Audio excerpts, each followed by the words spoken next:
Hello friends, चलिए आज garden में पानी देना सीखते हैं प्रोजेक्टाइल मोशन के थ्रू। मेरे हाथ पे एक पाइप है येलो कलर की, आप देख रहे होंगे, जिसको मैंने एक पर्टिकुलर एंगल पे रखा है और यहाँ से वाटर जेट निकल रही है जो कि सामने तरफ जो फूल पौधे लगे हुए हैं उस पर पड़ रही है। ये वाटर जेट की वेलोसिटी एक निश्चित वेलोसिटी है, इसको हम चेंज कर सकते हैं। तो चलिए देखते हैं कि अगर हम वाटर जेट का एंगल कांस्टेंट रखें और वेलोसिटी को अगर चेंज करें तो किस प्रकार के इसके रेंज और मैक्सिमम हाइट पे चेंज आता है। तो मैं यहाँ पे मेरा ये अंगूठा है, अंगूठा को सामने इस वाटर जेट के सामने रखता हूँ, जिससे इसके ओपनिंग में एक ऑब्स्ट्रक्शन पैदा होता है। इस ऑब्स्ट्रक्शन की वजह से थोड़ा क्लोज होता है।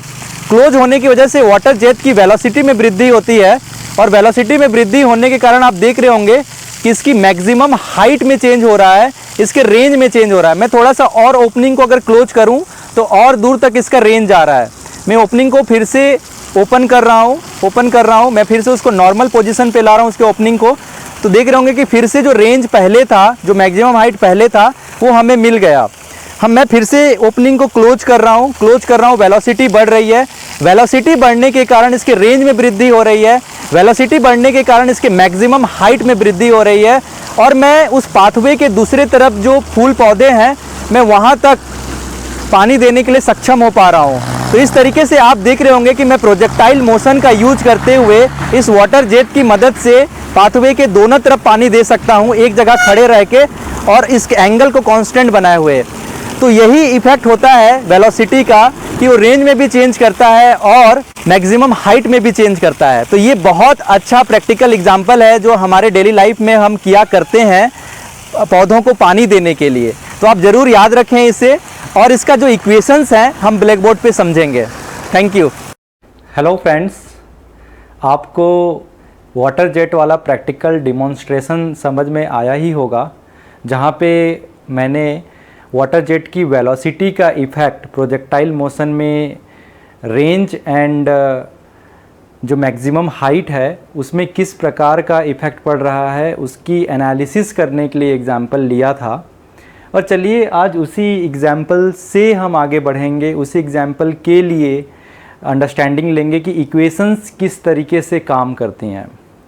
तो हमें ये बहुत अच्छे से क्लियर है कि रेंज इज इक्वल टू होता है u square sine 2 theta upon g, and maximum height के लिए जो हमारे पास फॉर्मूला है u square sine square theta upon 2g।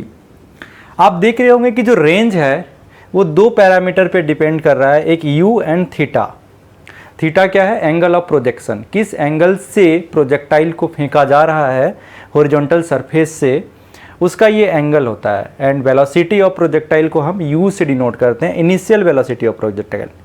तो इसी पे डिपेंड करता है कि रेंज एंड हाइट क्या होगा। सपोज हम यहाँ पे थीटा कांस्टेंट कर दें, अगर हमने थीटा को कांस्टेंट कर दिया मतलब फिक्स्ड कर दिया, तो मान लीजिए थीटा कांस्टेंट रखा और हमने अलग अलग u से फेंका, तो उसमें क्या इफेक्ट रहेगा? बेसिकली आज का टॉपिक वही है, effect of velocity on range and maximum height. और ये वेलोसिटी किसका है? प्रोजेक्टाइल का। और किस प्रकार का वेलोसिटी है? Initial velocity. तो यहाँ पे आप देख पा रहे होंगे कि range directly proportional to u square हो रहा है। ये हमारे पास एक रिजल्ट निकल के आ रहा है। अगर हम थीटा कांस्टेंट कर दें तो ये केवल r u पे डिपेंड करेगा, मतलब r directly proportional to u square होगा। सिमिलरली h भी directly proportional to u square होगा। तो आप देख पा रहे होंगे कि r भी directly proportional to u square है एंड h भी directly proportional to u square है। नो डाउट इसके जो कांस्टेंट होंगे, प्रोपोर्शनलिटी कांस्टेंट होंगे, वो दोनों के लिए अलग अलग होंगे, क्योंकि यहाँ पे साइन 2 थीटा अपॉन जी इसका प्रोपोर्शनलिटी कांस्टेंट है और यहाँ पे sine square theta upon 2g proportionality constant है। तो दोनों में प्रोपोर्शनलिटी कांस्टेंट अलग अलग है, लेकिन हमको ये समझ में आ रही है कि दोनों प्रोपोर्शनल है u स्क्वायर के। मतलब अगर हम वेलोसिटी को 2 टाइम्स करते हैं तो रेंज में 4 टाइम्स वृद्धि होगी और मैक्सिमम हाइट में भी 4 टाइम्स वृद्धि होगी। ये एक इंपॉर्टेंट चीज हमें समझ में आनी चाहिए। हमें एक चीज और समझ में आ रहा है कि r upon h R upon H constant है।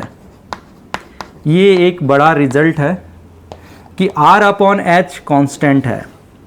अगर हम थीटा को कांस्टेंट कर दें तो R अपॉन H में किसी प्रकार की चेंज नहीं होगा, चाहे हम किसी प्रकार का U ले लें। कहने का मतलब जो करस्पॉन्डिंग R रहेंगे और जो करस्पॉन्डिंग H रहेंगे वो सेम रेशियो में रहेंगे। तो चलिए मैं क्या कहना चाहता हूँ थोड़ा मैं आपको समझा देना चाहता हूँ ताकि आपकी अंडरस्टैंडिंग हो सके। तो मान लीजिए कि ये हमारा वर्टिकल एक्सिस है जिसको हम वाई एक्सिस लेते हैं और ये हमारा एक्स एक्सिस है और प्रोजेक्टाइल को किसी एक एंगल थीटा पे हमने फिक्स किया हुआ है कि ये थीटा ऑलवेज सेम रहेगा, चाहे वेलोसिटी कुछ भी हो, इनिशियल वेलोसिटी कुछ भी हो, ये एंगल थीटा फिक्स्ड है। कांस्टेंट कहने का मतलब मैंने थीटा फिक्स करके रखा है। अब मुझे देखना है कि रेंज में किस प्रकार के चेंजेस आ रही है, मैक्सिमम हाइट में किस प्रकार की चेंजेस आ रही है। तो मान लीजिए मैंने थीटा रखा और किसी एक वेलोसिटी से फेंका तो मुझे इस प्रकार की कुछ प्रोजेक्टाइल मोशन करता हुआ पार्टिकल यहाँ पे मिला। तो इसमें दो चीज़ें मुझे समझ में आ रही है कि ये एक रेंज R1 है और उसके करस्पॉन्डिंगली मुझे एक मैक्सिमम हाइट H1 मिलेगा U1 के करस्पॉन्डिंग। मैंने एंगल फिक्स रखा और मैं अभी थोड़ा सा और ज़्यादा वेलोसिटी से फेंकता हूँ। अगर मैं थोड़े और ज़्यादा वेलोसिटी से फेंकता हूँ, अभी भी डायरेक्शन यही है U2 का, लेकिन जो U2 की वैल्यू है U2 is greater than U1 है। अगर ये कंडीशन फुलफिल होता है तो मुझे इसके करस्पॉन्डिंगली एक रेंज मिलेगा, मुझे इसके करस्पॉन्डिंग एक मैक्सिमम हाइट मिलेगा। तो उनमें किस तरीके से रिलेशनशिप होगा, वो कुछ इस तरीके से होगा। आप देख रहे होंगे कि रेंज में वृद्धि हुई है। ये जो रेंज है, रेंज अभी R1 न रह के ये R2 हो गया है और ये R2 भी कैसा, R1 से बड़ा। H1, आप H1 देख रहे होंगे कि H1 भी शिफ्ट हो गया है, ये H1 शिफ्ट हो गया है H2 में और H2 बड़ा है H1 के। हमको यहां पे क्या क्या चीज क्लियर डायग्राम से नजर आ रहा है। और हमने ये वाले एग्जाम्पल जेट में भी देखा था। जेट वाले एग्जाम्पल आप याद करिए जो मैंने डिमॉन्स्ट्रेट किया था, उसमें क्या था कि जेट जिस ओपनिंग से, ट्यूब का जो ओपनिंग था, अगर मैं क्लोज कर रहा था तो क्लोज करने की वजह से वेलोसिटी बढ़ रही थी और वेलोसिटी बढ़ने के कारण रेंज भी बढ़ रही थी और मैक्सिमम हाइट भी बढ़ रही थी। यही हमने वाटर जेट एक्सपेरिमेंट में देखा है। उसमें ऐसा क्यों हुआ, वेलोसिटी क्यों बढ़ी, उसका एक अलग फिलॉसफी है कि हमने ओपनिंग क्लोज करने से वेलोसिटी क्यों बढ़ी।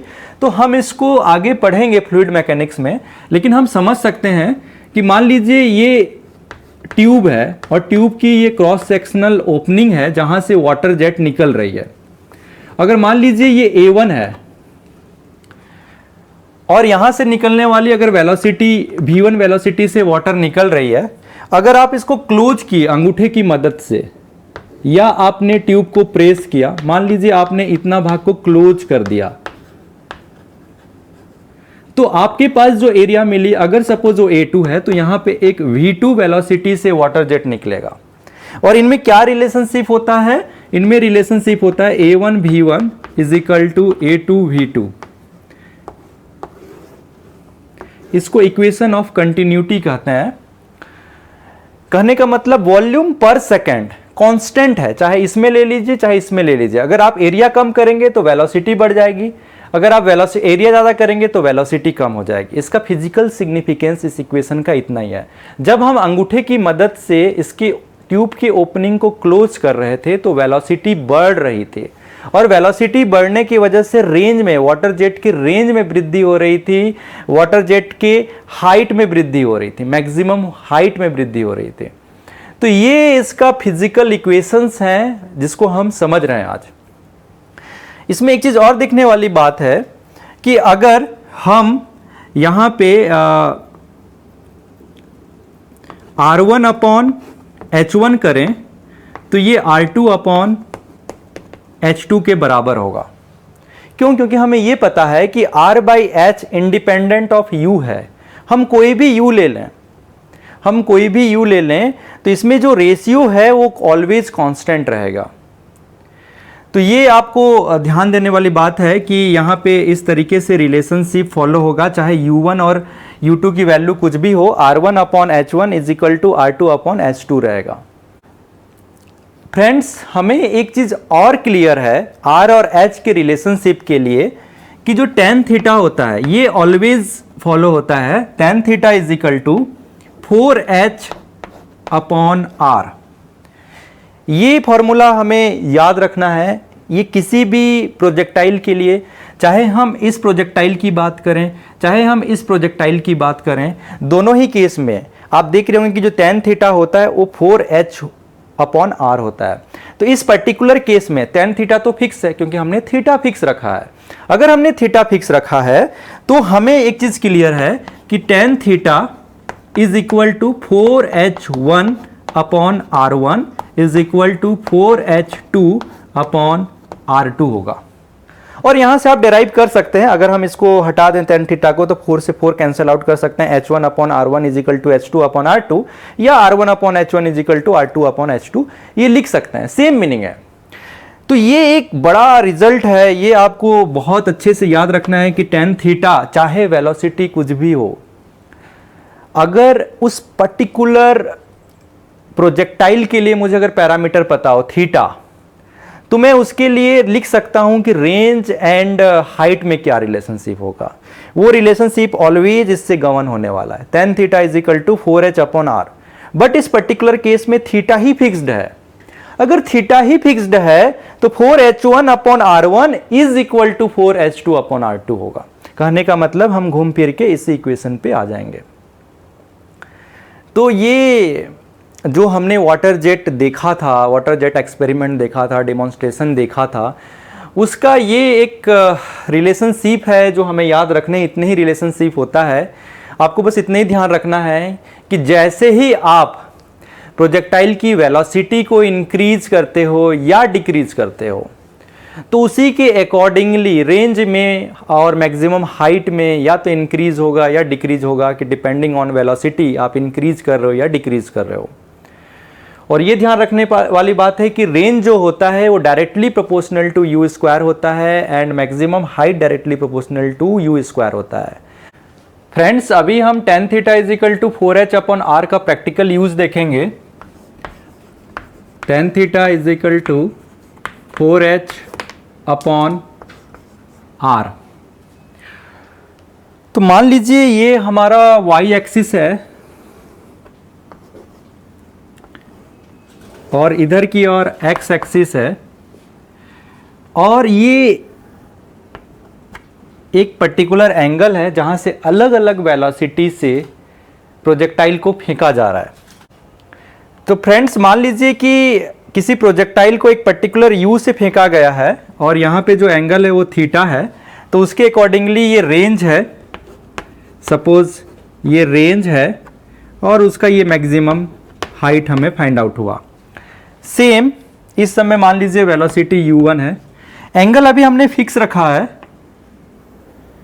और कोई एक दूसरा वेलोसिटी u2 से हमने फेंका, एंगल फिक्स है, इनिशियल एंगल फिक्स्ड है, बस u2 एंड u1 के वैल्यू में डिफरेंस है। तो u2 इज ग्रेटर देन अगर u1 है तो एक दूसरा काइंड ऑफ हमको पैराबोला शेप वाला प्रोजेक्टाइल मोशन नजर आएगा, ऐसा, जिसका हाइट भी अलग होगा, जिसका रेंज भी अलग होगा। आप देख रहे होंगे कि इस रेंज को मैं r2 लिख सकता हूं, चलिए इसको r1 लिख लेते हैं, इसको h1 लिख लेते हैं, और ये हो जाएगा h2। ये हमें समझ में आया। मैं एक तीसरा पैराबोला भी फाइंड आउट कर सकता हूं अगर मैं u2 की वैल्यू को चेंज कर दूं और थीटा कांस्टेंट रखूं। तो चलिए हम वो भी कर लेते हैं। तो मान लीजिए मैंने एक तीसरा पैराबोला खींचा कुछ इस तरीके से, जिसके लिए मैक्सिमम हाइट यहाँ पे मुझे मिली h3 एंड जो रेंज मिला वो है r3। तो इस तरीके से मैं अगर u की वैल्यू को चेंज करते जाऊं, मान लीजिए इधर एक u3 है, तो अगर u की वैल्यू को हम चेंज करते जाएं तो नो डाउट उसके रेंज में भी चेंजेस होगा, उसके मैक्सिमम हाइट में भी चेंज होगा। बट अभी मैं आपको क्या समझाने वाला हूं वो समझिए। मान लीजिए हमारे पास एक पर्टिकुलर हाइट दी गई है, एक पर्टिकुलर हाइट दी गई है जिसको प्रोजेक्टाइल से क्रॉस करना है। मान लीजिए वो हाइट h1 है, मैं जानबूझ के ये h1 ले रहा हूं ताकि अंडरस्टैंडिंग आपकी बढ़ेगी अभी थोड़ी देर पे। तो इस h1 हाइट को क्रॉस करने के लिए मेरे पास बहुत सारे वेलोसिटी हैं एक पर्टिकुलर थीटा के लिए। आप देख रहे होंगे कितने सारे, इतने सारे, ये हाइट है। मैं अगर u1 वेलोसिटी को लूं तो इस पर्टिकुलर हाइट को अचीव करने के लिए या उसको टच करने के लिए मुझे u1 वेलोसिटी का सहारा लेना पड़ेगा। अगर मैं u2 वेलोसिटी लेता हूं तो मैं यहां पे उस हाइट को टच करूंगा या फिर यहां पे उस हाइट को टच करूंगा। अगर मैं u3 वेलोसिटी लेता हूं तो मैं यहां पे इस हाइट को टच करूंगा या फिर मैं यहां पे इस हाइट को टच करूंगा। तो ये मुझे क्लियर हो रहा है कि अगर मैं एक पर्टिकुलर वेलोसिटी से ज्यादा वेलोसिटी लेता हूं, एक पर्टिकुलर वेलोसिटी से अगर मैं ज्यादा वेलोसिटी का ऑप्शन सिलेक्ट करता हूं तो मैं उस हाइट को दो जगह टच कर सकता हूं, या तो इधर की ओर या फिर इधर की ओर। आप देख रहे होंगे कि अगर हम u1 से u2 जाते हैं तो मुझे दो ऑप्शन मिलते हैं, अगर मैं u3 जाता हूं तो मुझे दो ऑप्शन मिलते हैं। लेकिन व्हाट अबाउट अगर मैं u1 से कम वेलोसिटी सिलेक्ट करता हूं? नो डाउट अगर मैं u1 से कम वेलोसिटी सिलेक्ट करूंगा और हाइट अगर सेम रहेगा तो क्या होता है, जो हाइट एंड रेंज होते हैं उसमें स्क्वायर रिलेशनशिप होता है, तो उस कारण से ये हाइट तो कभी अटेंड करेगा ही नहीं अगर हम u1 से कम वेलोसिटी सिलेक्ट करेंगे। अगर हम u1 से कम वेलोसिटी सिलेक्ट कर लिए तो ये कुछ इस तरीके से प्रोजेक्टाइल मोशन हो जाएगा और वो हाइट कभी अटेंड नहीं होगा जो डिजायर्ड है। इसका मतलब हमको डिजायर्ड हाइट अटेंड करने के लिए एक पर्टिकुलर वेलोसिटी को रीच करना पड़ेगा और उसके बाद हमारे पास दो ऑप्शन आएंगे। अगर हम u2 सिलेक्ट करते हैं तो हमारे पास दो ऑप्शन, अगर हम u3 सिलेक्ट करते हैं तो दो ऑप्शन, u4 सिलेक्ट करते हैं तो दो ऑप्शन, अगर रिलेशनशिप इस तरीके से हो u1 u2 u3 में। ये हमें समझ में आया। तो मान लीजिए हमारे पास एक प्रैक्टिकल प्रॉब्लम है, वो प्रॉब्लम किस तरीके से है वो अभी समझने की कोशिश करते हैं। फ्रेंड्स, मान लीजिए कि हमारे पास ये y एक्सिस है और इधर की ओर x एक्सिस दिया हुआ है। ये मान लीजिए y एक्सिस है, ये x एक्सिस है। हमको ये बोला गया है कि जो प्रोजेक्टाइल हो रहा है एक पर्टिकुलर थीटा पे हो रहा है और मुझे ये हाइट अटेंड करना है। ये अगर मुझे ये हाइट अटेंड करना है उस प्रोजेक्टाइल से, वो मैक्सिमम हाइट भी हो सकता है या फिर ये दोनों ऑप्शन भी हो सकता है। तो मान लीजिए ये y है, ये पॉइंट ऑफ प्रोजेक्शन है, this is point of projection, मतलब यहां से प्रोजेक्टाइल को फेंका जाने वाला है, पॉइंट ऑफ प्रोजेक्शन। अगर ये पॉइंट ऑफ प्रोजेक्शन है, एक पर्टिकुलर एंगल से फेंका जा रहा है थीटा, और ये जो वॉल है, ये वॉल का डिस्टेंस दिया हुआ है पॉइंट ऑफ प्रोजेक्शन से x डिस्टेंस पे है। मुझे ये प्राप्त करना है कि कोई भी u की सेटिंग के लिए, मुझे u अननोन है, यहां पे u जो है मेरा अननोन है। मुझे ये फाइंड आउट करना है कि जो y है, ये y ये वाला पॉइंट है, ये वाला पॉइंट है या ये वाला पॉइंट है। मुझे ये फाइंड आउट करना, मुझे पता नहीं है। मुझे नहीं पता है कि ये वाला पॉइंट भी हो सकता है, ये पॉइंट भी हो सकता है, मैक्सिमम हाइट वाला पॉइंट भी हो सकता है और ये भी हो सकता है। लेकिन अगर ये मैक्सिमम हाइट वाला पॉइंट है, मैं अभी एज्यूम क्या करता हूं, मान लीजिए कि y अगर मैक्सिमम हाइट वाला पॉइंट है, suppose y is maximum height for a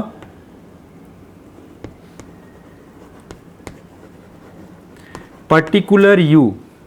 अगर एक कोई पर्टिकुलर u के लिए y अगर मैक्सिमम हाइट है तो मुझे ये पता है रिलेशनशिप क्या होगा, 4y upon r is equal to tan theta.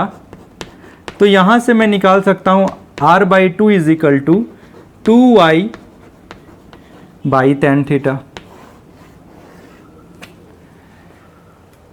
और यदि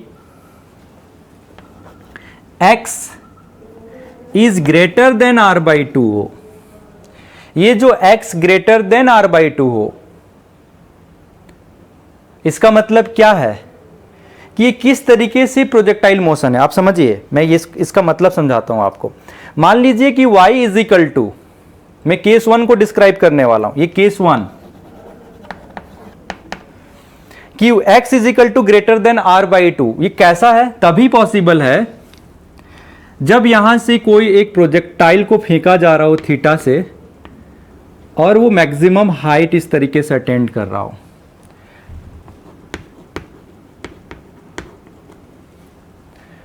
तो इसका सीधा मीनिंग क्या हो गया? इसका सीधा मीनिंग ये हो गया कि अगर ये x is equal to greater than r/2 हो, अगर मैं y को मैक्सिमम हाइट एज्यूम करूं, तो आप इसको ध्यान दीजिए, ये वाले पैराबोला को, जो ये पैराबोला मैंने बनाया है, मान लीजिए ये O है, ये A है और ये B है, और यहां पे मैं पॉइंट C देता हूं।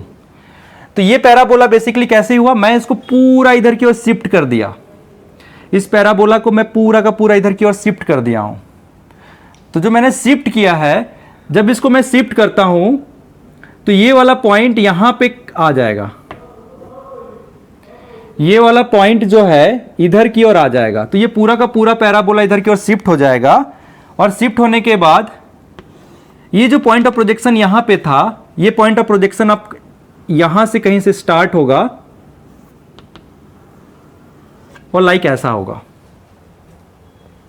ये पॉइंट ऑफ प्रोजेक्शन जो है अब यहां से स्टार्ट होके इधर की ओर होगा, इस तरीके से। मैंने इस पूरे के पूरे पैराबोला को, ये जो हमारा अभी O पॉइंट यहां पे हो गया, मैक्सिमम हाइट पॉइंट यहां कहीं पे हो गया, ये C पॉइंट अब यहां पे आ गया, और B पॉइंट यहां कहीं पे है। तो हमें क्या समझ में आया कि अगर x is greater than r/2 है, तो ये उस पैराबोला को डिनोट कर रहा है जो कि मैक्सिमम हाइट के बाद वाला है। ये मैक्सिमम हाइट है और उसके बाद ये y पॉइंट है। आप देख रहे होंगे कि ये मैक्सिमम हाइट है और उसके बाद ये y पॉइंट को डिनोट कर रहा है, मतलब ये पैराबोला के इधर वाले पॉइंट को टच कर रहा है। फ्रेंड्स, यदि केस 2 इस तरीके से हो कि x is less than r/2 हो, इसका मतलब क्या है? मान लीजिए कि हमारे पास ये y एक्सिस है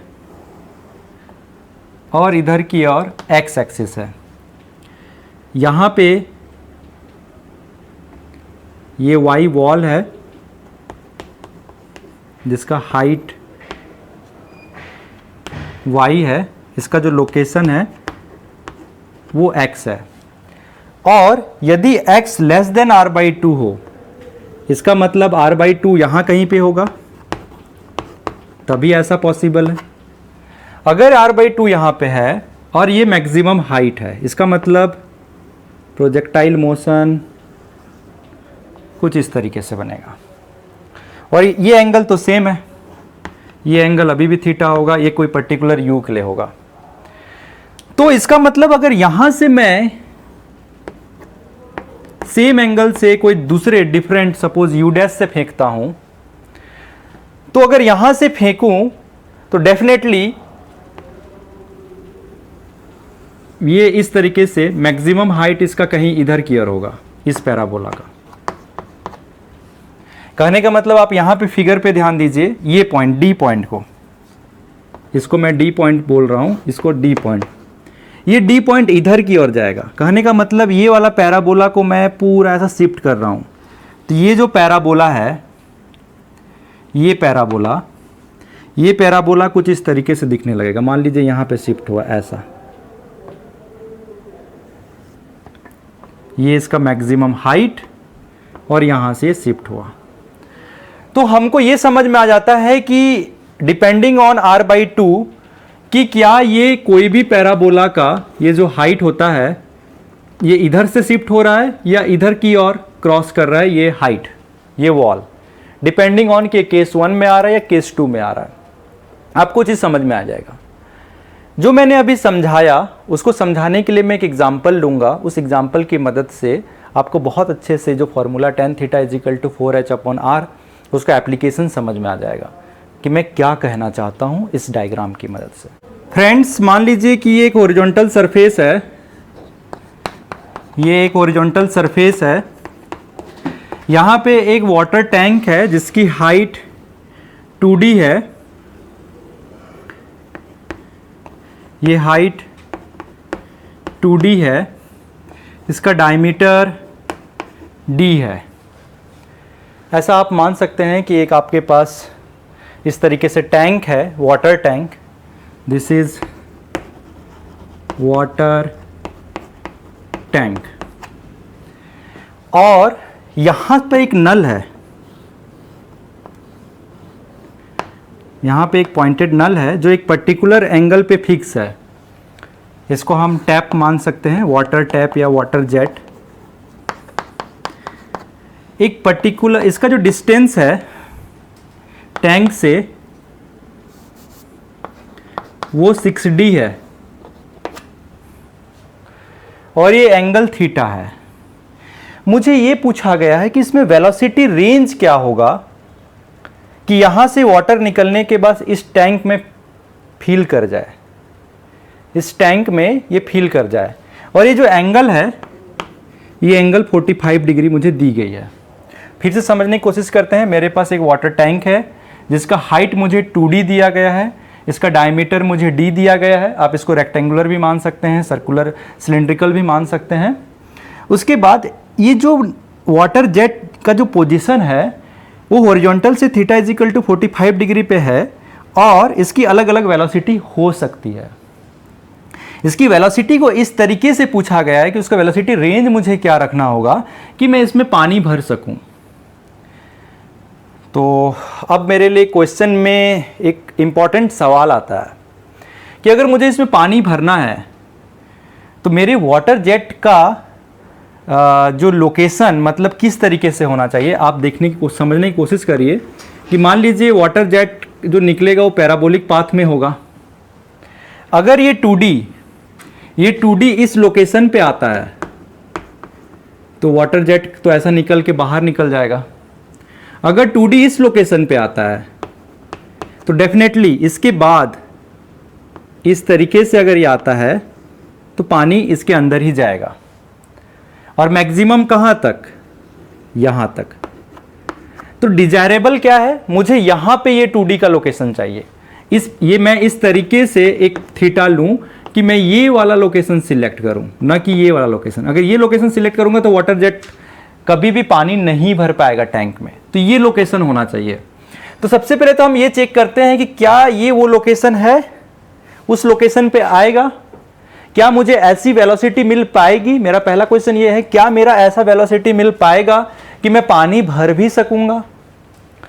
तो उसके लिए सिंपल सा सवाल का आंसर देने के लिए, सपोज ये y है, ये क्या है, मुझे y दी गई है, मुझे x दिया गया है। अगर मैं y को h ले लेता हूं तो मेरे पास रिलेशनशिप क्या होता है, मेरे पास रिलेशनशिप ये होता है कि tan theta is equal to 4h/r। अगर मैंने h मैक्सिमम हाइट, जिसको मैं यहाँ पे y लिखा हूं, अगर मैं उसको y ले लेता हूं, मैक्सिमम हाइट को ले लेता हूं y या इक्वल टू h, तो ये कितना हो जाएगा 4 × 2D/r।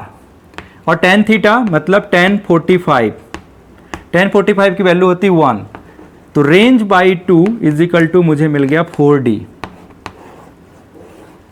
और मुझे ये पता है कि x जो कि 6D है, मुझे क्या पता चला, x is greater than r/2, मतलब ये केस 1 टाइप से है। अगर ये केस 1 टाइप का है मतलब x is greater than r/2, कहने का मतलब यह है कि अगर इसको मैं मैक्सिमम हाइट लेता हूं, अगर मैं इसको मैक्सिमम हाइट लेता हूं तो यहां पे इसी एंगल के लिए मुझे इस प्रकार से रेंज बाई 2 मिलेगा, ऐसा। जो कि इसको मैक्सिमम हाइट बनाएगा और इधर से पैराबोला खत्म हो जाएगा लाइक दिस। तो ये क्या हुआ, 6D इसके पीछे है, 6D इसके पीछे है। इसका मतलब ये है कि यहां से वाटर जेट जो निकलेगी वो डेफिनेटली कुछ इस तरीके से क्रॉस करेगी। इसका मैक्सिमम हाइट यहां कहीं पे होगा और ये वाटर ऐसा ही जाएगा, ये वाटर ऐसा ही जाएगा। कोई एक दूसरे y की सेटिंग के लिए कोई एक दूसरे वेलोसिटी की सेटिंग के लिए, यहां पे जो वेलोसिटी है u1 और यहां पे जो वेलोसिटी है u2 वो दोनों डिफरेंट है। यहां पे जो वेलोसिटी है उसके अकॉर्डिंगली इस तरीके से इसको मुझे सेट करना पड़ेगा कि ये r/2 को शो करे, ये r/2 को शो करना चाहिए, तो उसके अकॉर्डिंगली कुछ अलग वेलोसिटी मिलेगी। लेकिन इसमें तो क्वेश्चन में ये है कि ये जो पॉइंट ऑफ प्रोजेक्शन है वो पॉइंट ऑफ प्रोजेक्शन मुझे इस तरीके से लेने के लिए बोला जा रहा है कि ये वाला लोकेशन अगर यहीं पे अगर इसी वेलोसिटी से u1 से फेंकूं तो ये मुझे इस तरीके से उधर कहीं पे मिलेगी। मैं उसको जस्ट शिफ्ट करके इधर ले आऊं, जैसे मैंने पुराने एग्जांपल्स में दिखाया है। तो मुझे यही पूछा जा रहा है कि u1 क्या होगा, मुझे रेंज पूछा गया है, मुझे यह भी पूछा गया है कि अगर मैं पॉइंट ऑफ प्रोजेक्शन यही रहने दूं तो मुझे ये वाली वेलोसिटी पूछा गया है, मुझे ये वाले के लिए भी पूछा गया है u2, मुझे u2 भी पूछा गया है, u1 और u2 की वैल्यू पूछा गया है। ये बहुत आसान है, इसको हम कैसे निकाल सकते हैं आप देखिए। हमारे पास फॉर्मूला रहता है y is equal to x tan theta minus half g sec square theta x square upon u square. ये हमारे पास इस तरीके से फॉर्मूला होते हैं। बेसिकली मुझे u की वैल्यू फाइंड आउट करना है, मुझे x और y दिया गया है, मुझे y पता है, y इज इक्वल टू पहले केस में अगर मैं इस पैराबोला के लिए लेना चाहता हूं, ये मेरा पैराबोला 1, ये पैराबोला 2, तो मेरा पैराबोला 1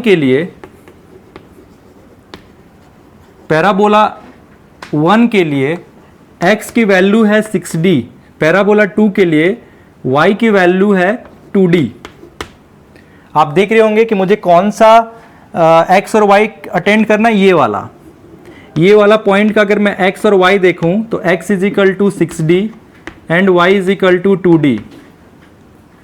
तो मुझे बेसिकली यही इसमें पुट करना है, तो इसमें आ जाएगा, इस इक्वेशन में x और y की वैल्यू रखें, y इज इक्वल टू मुझे पता है 2D is equal to x की वैल्यू 6D, थीटा की value 45 degree minus half g sec square 45 degree upon u square, जो कि मुझे प्राप्त करना है u की वैल्यू, x की वैल्यू है 6D स्क्वायर।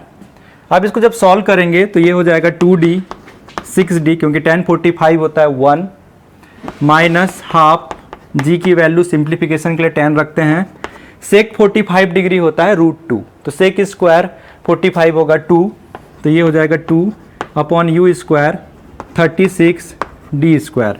2 से 2 कैंसल आउट, और इसको अगर हम सॉल्व करेंगे तो ये बचेगा -4D is equal to -10 into 36D square upon u square. ये माइनस से ये माइनस कैंसिल आउट, 4 इससे ये 9, u को इधर अगर ले आए, यहाँ से d भी कैंसिल आउट हो जाएगा, अगर u इधर आता है तो u square is equal to 90D